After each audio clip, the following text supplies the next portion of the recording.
Director. Shashi Tharoor. Thank you, Mr. Chairman. Thank you again for giving me this opportunity to speak on a bill which, quite frankly, will forever alter the manner in which we approach tax and excise in this nation.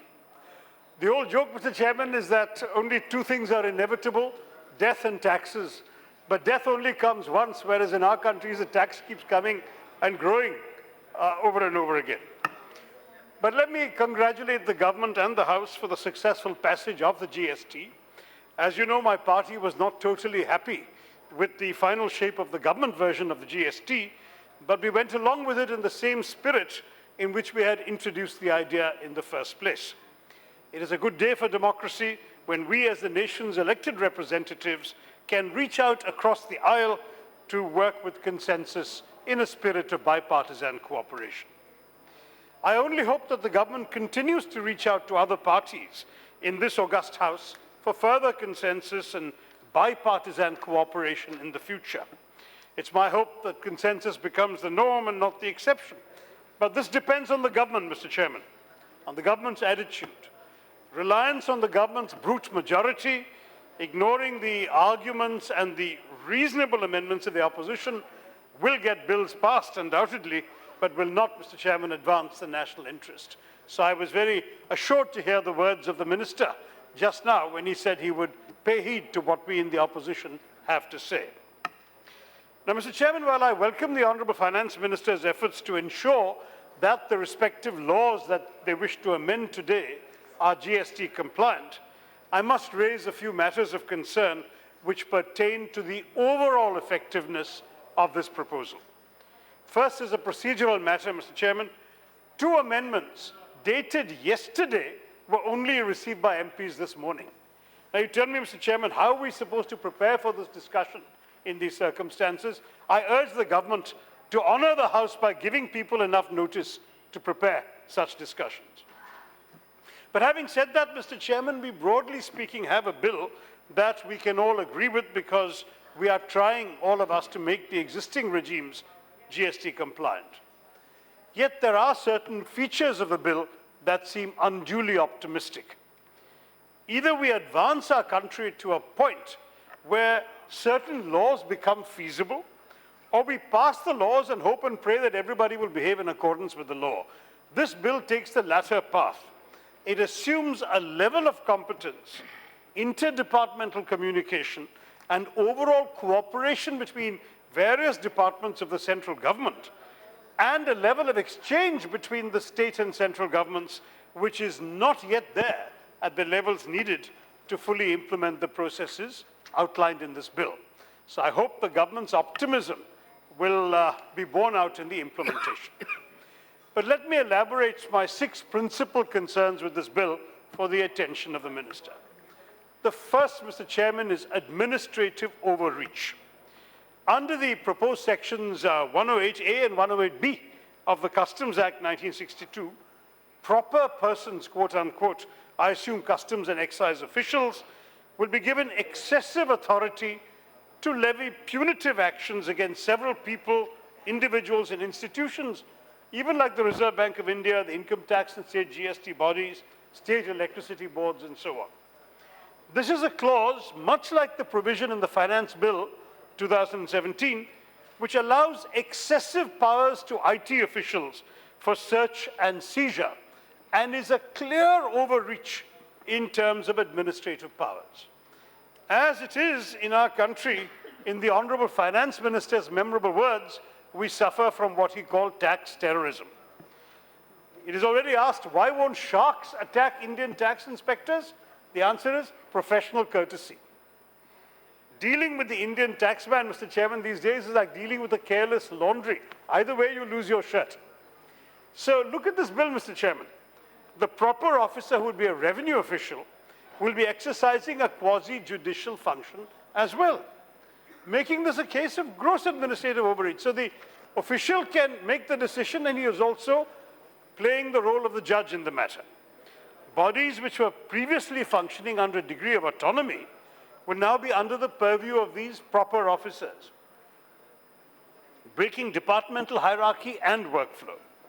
In effect, it will be spreading the Inspector Raj which my friends in the BJP have attacked for so many years, the Inspector Raj of revenue officials will now be spread over other departments, causing the functioning of other departments to become colored by the opinions and actions of revenue officials.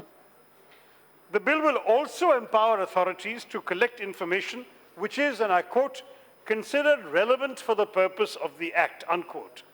This is a very vague statement. What is relevant? Who considers it relevant? It's not defining any procedural basis for the procurement of such information. Such arbitrary powers can lead to abuse, favoritism, and corruption. I would welcome clarity from the minister in this regard. How are you going to determine what is considered relevant for the purposes of this Act? As it is, how does our government reward high ambition and aspiration with high taxes? The definition of success now in our country is when you spend more to support the government than you spend to support your family. Through the GST, the government has figured out how to get people to pay taxes they can't afford on services they don't need. The best things in life are free, goes the old saying, but I'm sure the minister is working to fix that too. Now, this government's definition of progress seems to be when the average Indian now pays out twice as much in taxes as he formerly got in wages. At a time when the government is trying to broaden the tax net, creating opportunities for abuse of taxpayers is not wise policy. The government has stated that the manner in which the information will be furnished will be notified by them, which begs the question, what is the plan that they have made to make this overreaching proposal work? Has this been thought through, or is the government going to make up the rules as they go along?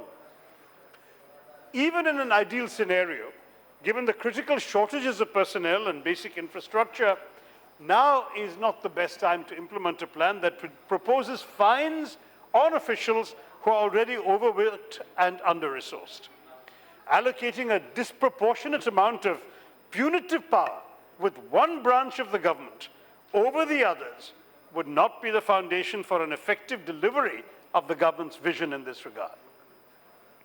They must, it seems to me, first seek to address the gaps in recruitment, infrastructure, and connectivity between departments before these new sections of the law are implemented. Allow me to outline some of these issues, Mr. Chairman, taken from the government's own response on the issue of vacancies in government services. If you look at the annual report on pay and allowances of central government civilian employees for 2015-16, published by the Pay Research Unit, Department of Expenditure, Ministry of Finance, which was cited by the Honorable MOS Dr. Jitendra Singh in response to a question in Parliament, just on vacancies in central government organizations. I'm not going to give you all the details. I have the full document with me. But if you look at the total number of sanctioned posts in the central government, you have 420,000 vacancies, which is 11.52% vacancy rate in the central government. You haven't filled the posts you've got, and now you want to give more discretionary power and more authority to your officials. Now, I'd also like to raise the issue, Mr. Chairman, of the critical lack of communication between departments. I raised last year the need to adequately staff our government departments. I've raised in this House the question of lateral entry into government service to address not just the lack of qualified personnel, but also to allow for the transference of best practices from the private sector, use it in the public sector. Both your government and our government has had ministers, bureaucrats, and other officials taken from the private sector to serve in public service. They're performed and delivered in an effective manner.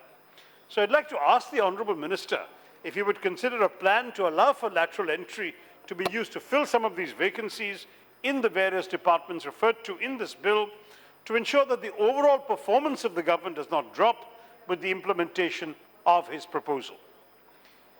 I did receive an acknowledgement from the government of my proposal. We had a discussion and question hour here, but I'm still awaiting action from the government. Second point, Mr. Chairman, of the 6 I want to raise. The bill seeks to repeal certain acts that levied cess for such causes such as the BD welfare cess, the water prevention and control of pollution cess. Industrial waste, however, is one of the major causes of water pollution. The pollution levels in all our rivers, the Yamuna, Other water bodies across India, the 44 rivers in Kerala, elsewhere, are testament to an amazingly appalling rate of water pollution. The water cess was levied on the consumption of water by industries. Now, there is justice involved in making the polluter responsible for polluting the resource. I understand the logic of the GST is to standardize taxes and reduce such cesses. But since you are having additional cesses and sin taxes anyway for luxury goods, why not for polluting activities? In fact, I love the concept of sin taxes, Mr. Chairman. The government puts a high tax on liquor and then imposes such high taxes on everything else that they drive people to liquor. With due apologies to the interpreters, we're all reeling from a bad case of intoxication. But coming back from whiskey to water, Mr. Chairman, what we need today on the water crisis facing the country is a level of stewardship between the government and the corporate world. In order to drive the water stewardship agenda, industry should understand its own processes and responsibilities, water use, operating environment, the impact of its own operations on the environment. And since water is such a precious resource to us, and falling levels of potable water around the world have made it imperative for us to protect and conserve whatever fresh water is still drinkable, I fail to see the logic in not taxing industrial users of water with a water cess. So does the government wish to repeal its old act and replace it with at least more stringent rules and regulations? We seek clarity on this issue, Mr. Chairman, in order to protect this most valuable resource now and in the years to come. Now, there is also the third point, the rising cost burden on certain goods. You know that petroleum, of course, doesn't come under the purview of GST, crude oil, so this may not be entirely beneficial because prices may shoot up. The Parliamentary Standing Committee on this subject observed that, and I quote, "The tax liability of the upstream oil PSUs will increase as the GST rate on inputs is expected to be higher than the prevailing rate of taxation. This will create distortions in the market which may adversely impact industries and the citizenry which is dependent on it." The International Energy Agency estimates that India accounts for a quarter of global energy demand growth by 2040, as booming manufacturing and a bigger, richer, and more urbanized population will drive fuel growth. It expects the country's oil demand to reach 10 million barrels a day in the next quarter of a century, which will probably be the fastest growth in demand in the world. The Parliamentary Standing Committee, considering this, in discussing the demand for grants, said that since crude oil and natural gas will be kept out of the GST, the upstream companies like ONGC and OIL cannot claim credit for their money spent towards VAT on services hired and goods used for the production of petroleum products. Further, during the actual process of refining crude oil, it seems maddeningly inefficient that some of the manufactured products would be kept under the ambit of the GST, while some of them would not. There is complete lack of consistency. This has not escaped the attention of the Parliamentary Standing Committee either. They flagged this and noted this will result in distortions in the pricing of the product as well as an increase in the input cost of the oil companies. Now, Mr. Chairman, a few minutes more, sir. I have a few more points to make. I'm the only speaker for my party, so I can use the whole time. Industry experts have pointed out that this will inevitably have a negative effect on the oil, petroleum, and petrochemical industries. How can the same industry be expected to follow two tax regimes, the existing model as well as its successor, the GST? Now, this, Mr. Chairman, will drive up the operational costs of manufacturing, and this is something which the committee has also reiterated to the ministry. There is likely to be a cascading effect across the supply chain, with either the customer or the manufacturer or both taking a hit. So the committee had recommended that oil PSU companies should be able to get adjustment of full VAT credit for the total amount against VAT that have been paid by them for inputs and services. And I would urge the Finance Ministry to discuss with the Ministry of Petroleum and Natural Gas how you can give full credit for VAT to oil companies to mitigate to some degree the effect of these parallel taxation systems we are creating today. One of the main questions here is what the safeguards are that the government has instituted to ensure that Indian oil prices are not completely vulnerable to the harsh volatility of global crude prices. Fourth point, Mr. Chairman, I'm abbreviating my points, BD products. Now, tobacco has rightly been taxed by the Minister, GST plus additional excise plus the sin taxes. Now, despite the fact that tobacco has proved to be a harmful substance to human health, there is a lower tax demand placed on BD products than other tobacco products or cigarettes, which are made in controlled environments under strict supervision, are heavily taxed in order to discourage consumers from consuming them, which is fine. But BD products, which are generally homemade or run as cottage industry programs, are not, and this is not so good. As per the government's list of tariff items, BDs made without the use of a machine have an excise duty of only rupees 12 per 1,000 hand-rolled BDs. This discrepancy leads to a higher consumption of BD products, especially amongst people who are poor and illiterate. Why is it that we charge cigarette smokers extra and place gory images on their packets while letting BD smokers have their harmful habits without informing them of the potential risks? Are we saying that the health of the poor BD smoker does not matter as much as that of the more affluent cigarette smoker? I believe that it's in the interest of the government to promote better health, especially among our poor and illiterate citizens. Standardization of BD rolling along with placement in a higher tax bracket would make these products less accessible to the public. BD manufacturers would, in fact, also prefer small, nimble hands to roll their products, so they employ women and children quite often, keeping them away from schools and higher education. This industry does not need any more concessions. It requires heavy sanctions for the sake of the public. And what is more, sir, they have repealed the BD welfare cess, which begs the question, who is the government trying to help? The masters of a harmful industry or the poor workers and their families who have no choice? Fifth point, Mr. Chairman, I'll be very brief on the last 2 points. Central Excise Act 1944 and 85, the levy of excise duty. Our taxes are pretty onerous, Mr. Chairman. Studying this bill really taxes the imagination, which is the one thing we thought the government couldn't tax. Now, at present, the central excise duty is levied on goods such as tobacco, petroleum products, etc., rubber oils, vehicles. The proposed change on the levy seeks to ensure that only certain products fall under the new levy, namely petroleum products such as motor spirit, high-speed diesel, aviation fuel, and tobacco products. These goods were mentioned in the 1985 Central Excise Act and will now be moved to a new proposed fourth schedule to be attached to the 1944 Central Excise Act, as the new GST is repealing the 1985 Act. That's what we understood from the Central Goods and Services Tax Bill. Now, at present, the government has the power to charge excise duties through notification in emergency circumstances as per the 1985 Act. 2 minutes more, sir. But with the Taxation Laws Amendment Bill, which we're just passing, it now also seeks to allow the government to amend the proposed fourth schedule, which means the government would have the power to decide which goods fall under central excise just with a notification, like having emergency powers.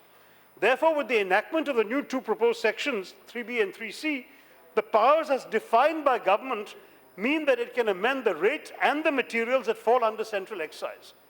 This is very worrying, Mr. Chairman. I welcome the safeguards enshrined within the bill that the notifications will be laid in front of the House. But I do need clarity from the government on what circumstances it envisions in the proposed Section 3B, which says that the central government can increase the duty legible in respect of any goods if the circumstances exist which render it necessary to take immediate action. Now, where is the reference to public good? These circumstances, what are the circumstances? Who decides the circumstances? They should come with some restrictions, especially when the emergency power is one that increases duty and does not reduce it. And finally, Mr. Chairman, last point, 1 minute, my last concern relates to the risk of delay in implementation. For the GST to be successful, it requires the harmonization and classification of goods in order to prevent maladministration and also for ease of doing business. But the problem is whether the implementation will take place immediately. If there are delays till September, as was recently suggested, this may leave individuals stranded between conflicting laws and their implementation. Even the complementary rules and laws the government is supposed to frame are being pushed close to the deadline, thereby pressurizing stakeholders to accept changes in a rush while leaving businesses with little time to adapt to the tax structure. So, Mr. Chairman, we support this bill, but we urge the government to take these 6 concerns into serious consideration and to amend the regulations accordingly. Thank you, Mr. Chair. Thank you. Shri Nishikant Dubey ji.